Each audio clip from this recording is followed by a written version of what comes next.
കോൺഗ്രസിന്റെ മുഖ്യമന്ത്രി ചർച്ചയിൽ ലീഗ് വളരെ കൃത്യമായിട്ട് ഇപ്പോൾ ഒരു നിലപാട് വ്യക്തമാക്കിയിരിക്കുകയാണ്. കഴിഞ്ഞ ദിവസം കോഴിക്കോട് വെച്ച് നടന്നിട്ടുള്ള ലീഗിന്റെ നേതൃയോഗം ഉണ്ടായിരുന്നു. അതായത് നേതാക്കളും അതുപോലെ തന്നെ സാധാരണത്തിൽ നിന്ന് വ്യത്യസ്തമായിട്ട് സ്ഥാനാർത്ഥികളും പങ്കെടുത്ത ഒരു യോഗമാണ് ലീഗ് ഹൗസിൽ വെച്ച് ചേർന്നിട്ടുള്ളത്. ആ ലീഗ് ഹൗസിൽ വെച്ച് ചേർന്ന യോഗത്തിൽ കൃത്യമായിട്ട് ഒരു നിലപാട് മുഖ്യമന്ത്രി ആരാകണം, അതായത് UDF-ന് ഭരണം കിട്ടിക്കഴിഞ്ഞാൽ മുഖ്യമന്ത്രി ആരാകണം എന്ന് സംബന്ധിച്ച് കൃത്യമായ ഒരു നിലപാട് എടുത്തിരിക്കുകയാണ്. ആ ലീഗിന്റെ നിലപാട് ഇങ്ങനെയാണ്: തെരഞ്ഞെടുപ്പിനെ നയിച്ചവർ മുഖ്യമന്ത്രിയാകട്ടെ. തെരഞ്ഞെടുപ്പിനെ നയിച്ചവർ മുഖ്യമന്ത്രിയാകട്ടെ എന്ന് പറയുമ്പോൾ അരിയാഹാരം കഴിക്കുന്ന നമുക്കറിയാം അത് ആർക്ക് വേണ്ടിയിട്ടുള്ള ഒരു ചിയറിംഗ് ആണ്, അല്ലെങ്കിൽ ആർക്കുള്ള പിന്തുണയാണെന്നുള്ള കാര്യം വളരെ വ്യക്തമാണ്. തെരഞ്ഞെടുപ്പിനെ മുന്നിൽ നയിച്ചത് എന്ന പ്രതീതി ഉണ്ടാക്കിയിട്ടുള്ളത് VD സതീശനാണ്. പ്രതിപക്ഷ നേതാവ് കൂടിയായിട്ടുള്ള VD സതീശനാണ്. VD സതീശൻ കുറച്ചായിട്ട് കഴിഞ്ഞ തെരഞ്ഞെടുപ്പുകൾ, അതായത് തദ്ദേശ സ്വയംഭരണ തെരഞ്ഞെടുപ്പിലാണെങ്കിലും ഉപതെരഞ്ഞെടുപ്പിലാണെങ്കിലും തന്റെ നേതൃത്വത്തിൽ UDF നേടിയ വിജയത്തെ കുറിച്ച് എല്ലായ്പ്പോഴും പറയാറുണ്ട്. ആ ഒരു പോയിന്റിലേക്ക് തന്നെയാണ് ലീഗും എത്തിയിരിക്കുന്നത്. അതായത് തെരഞ്ഞെടുപ്പ് നടത്തി വിജയിച്ചവർ മുഖ്യമന്ത്രിയാകട്ടെ എന്നാണ് പറയുന്നത്.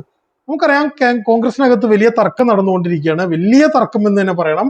അത് അതിന്റെ എല്ലാ സീമകളും ലംഘിച്ചുകൊണ്ട് നടന്നുകൊണ്ടിരിക്കുന്നു. അതായത് KC വേണുഗോപാലിന് വേണ്ടിയിട്ട് ഒരു കൂട്ടം ആളുകൾ ഇറങ്ങുന്നു, VD സതീശിന് വേണ്ടി വേറൊരു കൂട്ടം ആളുകൾ ഇറങ്ങുന്നു. ഇതിനെല്ലാം പുറത്ത് ഒരു ഓരത്തൂടെ കേരള യാത്ര എന്നൊരു പോഡ്കാസ്റ്റുമായിട്ട് രമേശ് ചെന്നിത്തലയെ പിന്തുണയ്ക്കുന്നവർ നടക്കുന്നു. ഈ ഒരു സാഹചര്യത്തിലാണ് ലീഗ് ഇത്തരം ഒരു തീരുമാനം പറയുന്നത്. ഈ ലീഗിന്റെ ഈ തീരുമാനത്തിന് വലിയ രാഷ്ട്രീയ മാനങ്ങളുണ്ട് എന്ന് തന്നെയാണ് മനസ്സിലാക്കേണ്ടത്. ലീഗ് സാധാരണഗതിയിൽ UDF-നകത്ത് ഒരു പ്രബല കക്ഷിയാണെങ്കിലും കോൺഗ്രസിനകത്ത് ഇത്തരം നടക്കുന്ന ചില തീരുമാനങ്ങളിലൊന്നും ലീഗ് അങ്ങനെ പങ്കാളികളായിരുന്നില്ല. കാരണം കഴിഞ്ഞ തവണ VD സതീശിനെ പ്രതിപക്ഷ നേതാവാക്കിയതിൽ ലീഗ് നേതൃത്വത്തിൽ ഒരു വലിയ വിഭാഗത്തിന് ഒരു അതൃപ്തി ഉണ്ടായിരുന്നു ആദ്യകാലങ്ങളിൽ. കാരണം രമേശ് ചെന്നിത്തലയെ പോലെ ഒരു മുതിർന്ന ആളെ മറികടന്നുകൊണ്ട് VD സതീശനെ ആക്കിയത് ഒരു ശരിയായ രീതിയല്ല എന്നൊരു സംസാരം അവർക്കിടയിൽ ഉണ്ടായിരുന്നു. എന്നാൽ അതിനകത്ത് കാര്യമായ മാറ്റം വന്നിട്ടുണ്ട് എന്നാണ് കഴിഞ്ഞ ദിവസത്തെ ലീഗ് നേതൃയോഗത്തിൽ പറയുന്നത്. ലീഗ് നേതൃയോഗം കഴിഞ്ഞിട്ട് മാധ്യമങ്ങളെ കണ്ട നേതാക്കളുടെയും ഒരു ബോഡി ലാംഗ്വേജും അല്ലെങ്കിൽ സംസാരവും ഇതെല്ലാം അത് തന്നെയാണ് സൂചിപ്പിക്കുന്നത്. ഇതിനോട് ചേർത്ത് നമ്മൾ ആലോചിക്കേണ്ട ഒരു കാര്യമുണ്ട്. തെരഞ്ഞെടുപ്പ് കഴിഞ്ഞ ഉടനെ AP അനിൽകുമാർ പാണക്കാട് എത്തിയിട്ട് തങ്ങളുമായി കൂടിക്കാഴ്ച നടത്തിയിരുന്നു. കൂടിക്കാഴ്ച നടത്തിയെന്നാണ് പറയുന്നത്, അവിടെ എത്തിയിട്ടുണ്ടായിരുന്നു.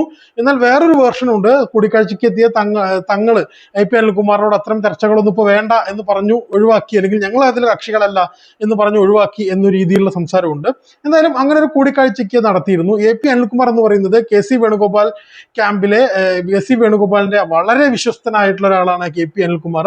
AP അനിൽകുമാർ അത്തരത്തിൽ പാണക്കാട് എത്തി ചർച്ച നടത്തിയിട്ടും ലീഗിന്റെ മനസ്സ് മാറിയിട്ടില്ല എന്നാണ് മനസ്സിലാക്കുന്നത്.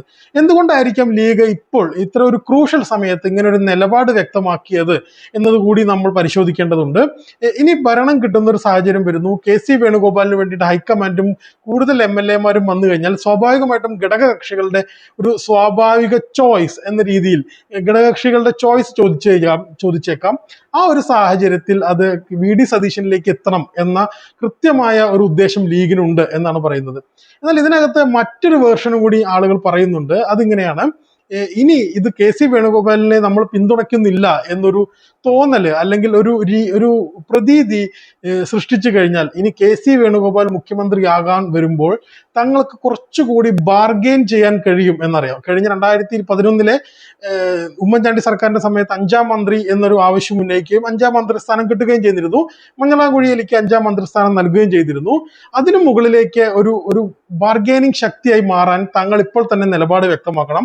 തങ്ങളുടെ പിന്തുണ കിട്ടണമെങ്കിൽ തങ്ങൾക്ക് ഇന്ന ആവശ്യം വേണം എന്നൊരു നിർദ്ദേശം KC വേണുഗോപാൽ ക്യാമ്പിന് മുന്നിൽ വെക്കാൻ കൂടിയാണ് ഇത്തരത്തിൽ ഒരു മുഖ്യമന്ത്രി സ്ഥാനത്തേക്ക് VD സതീശിനെ പിന്തുണയ്ക്കുന്ന നിലപാട് എന്നാണ് പറയുന്നത്. ഇതിലൊക്കെ വളരെ കൃത്യമായി പറയുന്ന ഒരു സാധനം, എത്ര സീറ്റ് എന്ന് സംബന്ധിച്ച് അവർക്ക് ഇപ്പോഴും വലിയ വ്യക്തതയൊന്നുമില്ല. അവർ പറയുന്നത് 100 സീറ്റ് കിട്ടിയേക്കാം എന്നതിനപ്പുറത്തേക്ക് എത്ര സീറ്റ് കിട്ടുമെന്നോ അല്ലെങ്കിൽ വലിയ നേട്ടം ഉണ്ടാക്കുമെന്ന് പറയുന്നില്ല. ഭരണം കിട്ടുകയാണെങ്കിൽ തെരഞ്ഞെടുപ്പിനെ നയിച്ചവർ തന്നെ മുഖ്യമന്ത്രിയാകട്ടെ എന്നൊരു നിലപാടിലേക്ക് മാത്രം അവർ ചുരുങ്ങുന്നു. എന്തായാലും KC വേണുഗോപാലിന് എതിരെ അല്ലെങ്കിൽ KC വേണുഗോപാലിന്റെ താല്പര്യത്തിന് വിരുദ്ധമായിട്ട് ഇപ്പോൾ ലീഗ് നിലപാടെടുത്തിട്ടുണ്ടെങ്കിൽ അത് VD സതീശനോടുള്ള താല്പര്യം മാത്രമല്ല, തങ്ങൾക്ക് അതിൽ നിന്ന് എന്ത് കിട്ടും അല്ലെങ്കിൽ തങ്ങൾക്ക് അതിൽ നിന്ന് എന്ത് നേടാൻ കഴിയും എന്ന ഒരു കൃത്യമായ കണക്കുകൂട്ടൽ കൂടി അതിലുണ്ട് എന്ന് വേണം മനസ്സിലാക്കാൻ. കാരണം ഈ 5-ാം മന്ത്രിക്ക് മുകളിലായിട്ട് ഇനിയിപ്പോ ലീഗിന് കിട്ടാൻ സാധ്യതയുള്ള ഒരു സാധനം ഉപമുഖ്യമന്ത്രി പദമാണ്. ഉപമുഖ്യമന്ത്രി പദത്തിന് തങ്ങൾ അർഹരാണെങ്കിലും തങ്ങൾ ആവശ്യപ്പെടില്ല എന്ന് പല പ്രമുഖ നേതാക്കളും ഇതിനു മുമ്പ് പല തവണ കൃത്യമായിട്ട് മാധ്യമങ്ങളോട് തന്നെ പറഞ്ഞിട്ടുണ്ടായിരുന്നു. ഈ ഒരു സാഹചര്യത്തിലാണ് ഇപ്പോൾ ഇത്തരത്തിലൊരു തന്ത്രപൂർവമായിട്ടുള്ള ഒരു നിലപാട് സ്വീകരിക്കുന്നത്. അതായത് തങ്ങൾ പൊതുമധ്യത്തിൽ ആവശ്യപ്പെടുന്നില്ല, കോൺഗ്രസ് കണ്ടറിഞ്ഞു തരട്ടെ, അല്ലെങ്കിൽ കോൺഗ്രസ് അങ്ങനെ തരാനുണ്ടാകുന്ന ഒരു സാഹചര്യം സൃഷ്ടിക്കുക എന്നതുകൂടി ഈ നീക്കത്തിന് പിന്നിലുണ്ട് എന്നാണ് മനസ്സിലാക്കുന്നത്. ഇത് കേവലം വി.ഡി. സതീശനോടുള്ള താല്പര്യം മാത്രമല്ല, കെ.സി. വേണുഗോപാൽ ഗ്രൂപ്പിനുള്ള ഒരു അലാം കൂടിയാണ്.